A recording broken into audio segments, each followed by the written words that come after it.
I'll start at 6 with the Raiders. You had Cam Ward dropping to them at 6 and being their franchise quarterback at this pick. And here it's Shedeur Sanders. I think they're both very similarly talented, a little bit different style about them. But I think, we talked about it when we talked about your mock draft too.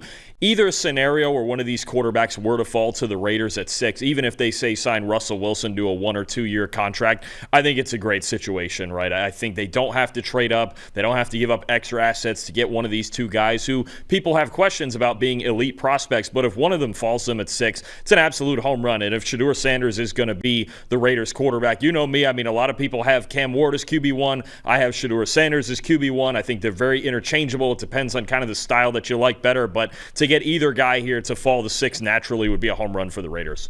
I think a pick that would be a home run for the Falcons, even though they need pass rush, is Will Johnson. But I wanted to point out a very interesting blurb that Dana Jeremiah wrote here. And you mentioned, Trevor, that he is one of the most plugged-in draft analysts that we have. He writes, Will Johnson is a polarizing player around the league. That's surprising to me because I look at a guy like Will Johnson and I think he's easily a top 10 player in this draft. It is fascinating that, like I said, how plugged in DJ is, that there are teams that maybe aren't the biggest Will Johnson fans. I just think what he's done in his first 2 years at Michigan, especially, where he was so incredibly productive. His first 2 years, he had the best man coverage grade, tied for the best man coverage grade in the country. The only one who was tied with him was Quinyon Mitchell, who played in a worse conference at Toledo, and we just saw him have an incredible rookie year with the Eagles as well. Injuries obviously bit Will Johnson this past year, and he wasn't as good because of it. And yes, he's not the fastest corner either, but I mean, the Pat Surtain comps are all over the place. I know you just came out with an article, Trevor, comparing him to Pat Surtain. I mean, that's who I've seen since his freshman year at Michigan. I just think it's a fascinating sentence that Daniel Jeremiah wrote in his mock draft, saying that he is a polarizing player, because I personally, I don't really see how much you can hate on Will Johnson. I think he's pretty easily a top 5, top 10 talent in this draft. Yeah, and I mean, I know that he dealt through injury this year, so maybe it was a case where, all right, Michigan's not really having a great year. They won a national championship the year before.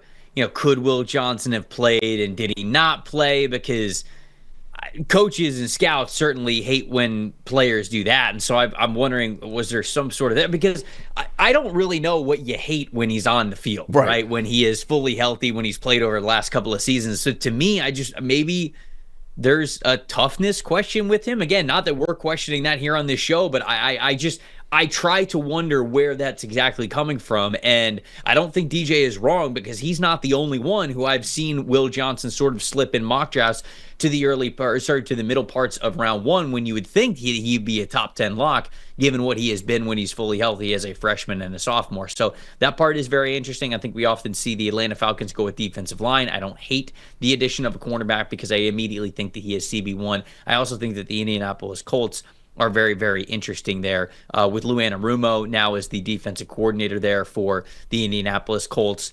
He has the Denver Broncos taking South Carolina safety Nick Emanwari as the top safety in this draft. Which, can we just start at number 20? Because I think we have to, because the blurbs I think are important. DJ doesn't write like a ton of different paragraphs, but what he writes is purposeful, and I think it really matters.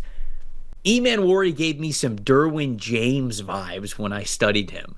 I love his instincts in production. That is what DJ said for this selection for the Denver Broncos here. Guys, what'd you think? Obviously, South Carolina, a great defense this year. You guys watched a lot of college football. Emanwari, I was not a big fan of him coming into the year. Obviously, a super athletic, oversized safety type of a player who could play at the linebacker level. Thought he had great athleticism there, but I didn't think the instincts were there. I thought his movement skills weren't as good as they needed to be for a safety. He looked a lot better, a lot more confident, and anticipated things much better this year. But 20th overall over Malachi Starks. What do we think here?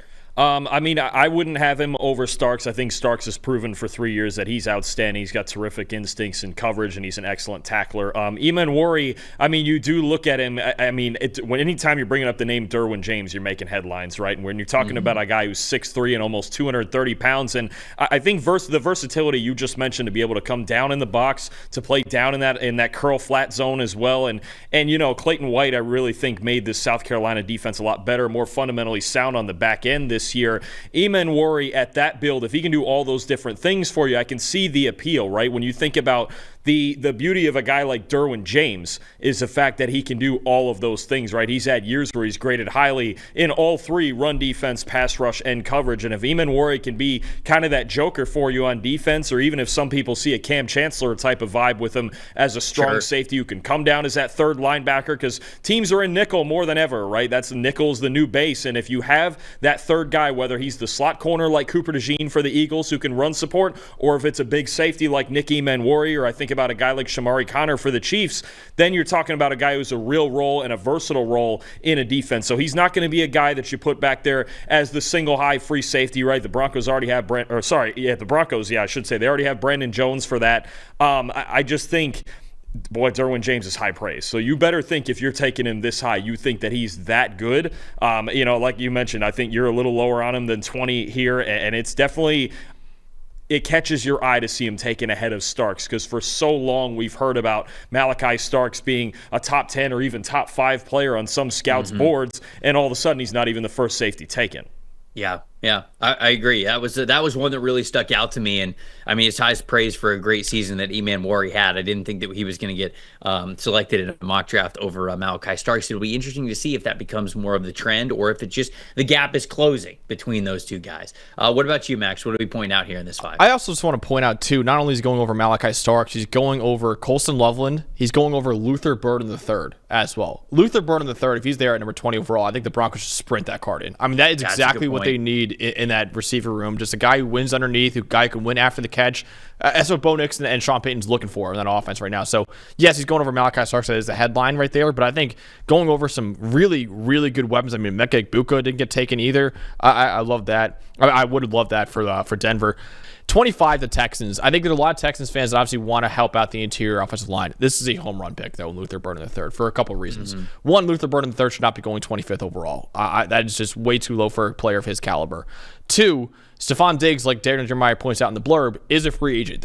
We don't know if he's going to go back to Houston or not. And three, Tank Dell is coming off back-to-back serious leg injuries.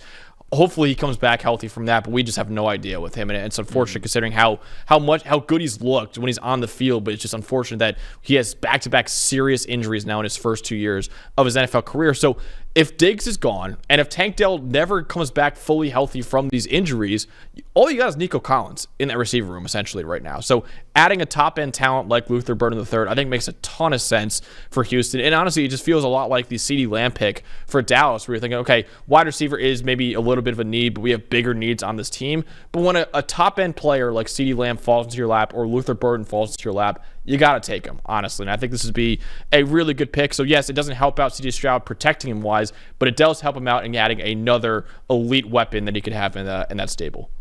I agree. I think that when we go through mock draft exercises, and I do plenty of them, sometimes just naturally you have wide receivers fall a little bit lower, but it does feel as though Luther Burden's way too talented to go at number 25. So I wonder if this is more of like hey, is the league a little bit lower on Luther Burden than we are, or more, maybe it was more of, DJ's getting a couple of guys in here that are maybe his guys, or maybe some guys that he is here in the league likes a little bit more above this. So either way, Houston, hard to be mad at Luther Burden III here, and you're hoping that their interior offensive line, they've got a couple of new faces by the time they get to draft weekend anyways. So, Max, I'm not going to ask you where we're going. I'm going to ask you to talk to me about number 31, the Kansas City Chiefs, taking your boy James Pierce Jr. here. Yeah, good Lord. I mean, if that happens, there's so many people. I remember Xavier Worthy went to the Chiefs last year, and I was a little bit lower on Worthy, but like, oh, how did we let the Chiefs get this? This is actually how we let the Chiefs get this in James Pierce Jr. I think this would just be an incredible pick. Trevor, you have him as a top 10 player on your board. I'm going to have him as a top 10 player on my board. I believe you're going to have him as a top 10 player probably on your board. He has just been incredibly productive at Tennessee over the last 2 years. And the craziest thing about James Pierce Jr. is that he's been a top 3 pass rusher in basically every metric we have at PFF over the last 2 years. Trevor, he's still underdeveloped. He still needs a lot of refinement. There's still a lot of times where he's just winning off athleticism. So yes, it's a double-edged sword saying, okay, he needs to develop, but also he was that good in the SEC without having a lot of pass rushing moves to speak of. That's a very high ceiling for James Pierce Jr., who's already one of the freakier players that we have in college football. So from a trade standpoint, he deserves to go a lot higher than 31. From a production standpoint, he should go a lot higher than 31. And getting him here to the Chiefs, who, I know they have some guys like George Karlaftis they like, and Felix Anudike-Uzomah They took in the first round as well. But you get a player like James Pierce Jr. at 31 overall. That is a home run pick alongside Chris Jones on that defensive line. And the other thing, too, Pierce, the one thing with his run defense, he wasn't as good as a sophomore. He improved his run defense grade from like a 65 all the way to like an 84, I think, this past year. So he made a lot more plays in the run game, got a lot stronger, I thought, this past year as well. This is a guy that should go in the top 10. I mean, I thought Carolina should have taken him at number 8 overall in this mock draft. And for him to fall to 31 to the Kansas City Chiefs, no less, that is just a home run pick, in my opinion. Yeah, and DJ notes in his blurb, some people see Pierce going round 1. While there might be debate about where he'll land in the draft, there's no doubt about his elite speed and production. So he does speak to a lot of the things that you mentioned there. I also think that he should be going higher than 31, but I wonder if the league's going to be a little up and down on him, because you're right. Last year he didn't play with a lot of great power. This past year, I think that he really was able to remedy that. You guys know I was very hesitant on James Pierce Jr. for most of the season. It was because I was like, man, I feel like he's kind of just a speed rusher. And then when I watched his final, when I went through his final scouting eval and I was watching 4 or 5 games of him, I went, all right, he played with way better power this year. He was much more conscious of it. It's not a finished product, but you can at least see him playing with more power. So I do like James Pierce Jr. quite a bit. Thanks for watching, everybody. Make sure you like and subscribe the video. And if you don't have a PFF Plus subscription, you can get one to see all the premium stats that we talked about here on the show, plus the expert betting and fantasy advice over at subscribe.pff.com. The description is also right below. So if you are not a PFF Plus subscriber, you can become one today.